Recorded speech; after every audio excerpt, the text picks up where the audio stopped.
sound of Al-Watan Tower building that was attacked by the Israeli aircrafts last night and was completely destroyed over the airstrikes of Israeli army. Last night was the most violent and terrifying for the Palestinian residents in the coastal enclave amid the ongoing bombardment exchange between Hamas, the Islamist group ruling Gaza, and the Israeli army, mainly as the coastal enclave was subjected to the cut of power following Israel decided to stop providing the solar for the power electricity. Once you walk in the streets, you can see the damages everywhere.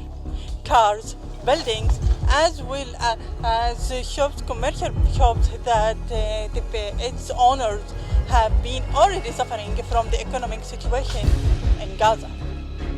The Gazans feel that they are subjected to another heavy and violent war, as well as that was in 2014. And they are looking forward to the current conflict between Hamas and the Israeli army, and they called on the international community to pressure Israel to stop its strikes on the coastal enclave.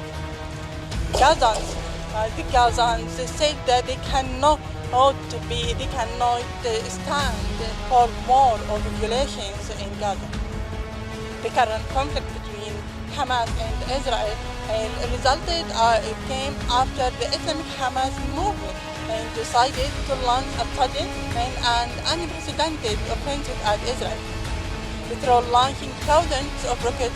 The second day of conflict between Israel and Hamas is coming to an end. Israel Defense Forces, also known as the IDF, confirmed it has regained control of most towns near Gaza border, while admitting that there are still Hamas militants in Israel and fight is still ongoing. Israel was evacuating residents in communities near the Gaza Strip as well as the northern border with Lebanon, as the IDF confirmed dozens of rockets were fired from Lebanon to Israel and it responded with drone attack. Israel also confirmed that over 100 civilians and soldiers were held by Hamas as hostages, but the exact number remains unknown. Today in Jerusalem, I saw public transportation resumed. Some stores were open, but most of them remain closed. Pedestrians and cars on roads were also obviously fewer than usual.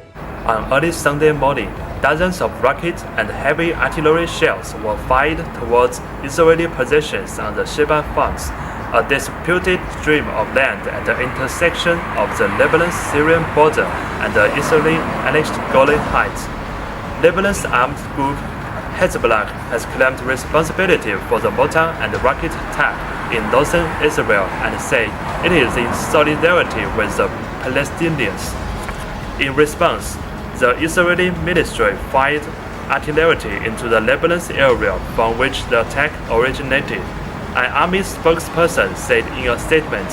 Later, a drone attack was launched, targeting 10 sit-ups by Hezbollah in the region, according to the spokesperson. Taking into account the security situation in surrounding countries, in a surprising development, a shooting took place today in the northern Egyptian coastal city of Alexandria, where an Egyptian policeman attacked a group of tourists from Israel with a gun, killing 2 Israelis and an Egyptian guide on the spot. Egypt is considered as a traditional mediator. It is reported that Egyptian intelligence has talked with both sides on the ceasefire issue, but Israel does not accept at this stage. At the official level, Algeria, Morocco, Libya, Sudan, and Jordan made bilateral contacts on issue statements, criticized Israel's bombing of Gaza and calling for civilians to be awarded, and stressed that dialogue and negotiation as well as the two-state solution are the only way out. In addition to that, the Palestinians and some Arab countries called for an emergency meeting of the Arab League.